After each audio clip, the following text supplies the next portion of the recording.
பொங்கல் பரிசு போல் ரேஷன் கடைகளில் தீபாவளி தொகுப்பு தமிழக அரசுக்கு பறந்த கோரிக்கை. அதாவது பாத்தீங்கன்னா, தமிழகத்தில் பொங்கலுக்கு மட்டுமே பரிசு தொகுப்பு வழங்கப்பட்டு வருகிறது.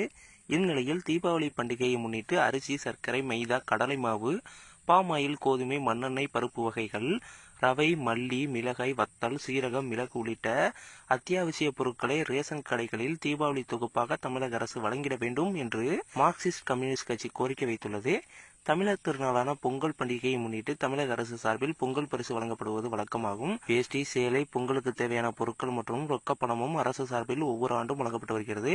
கடந்த ஆண்டு ரூபாய் 1000 ரொக்கம், 1 கிலோ பச்சரிசி, 1 கிலோ சர்க்கரை மற்றும் ஒரு முழு கரும்பு ஆகியவை பொங்கல் பரிசு தொகுப்பாக வழங்கப்பட்டுள்ளது. முந்தைய ஆண்டுகளில் ரொக்க பணத்துடனே பொங்கல் பரிசு வழங்கப்பட்டது.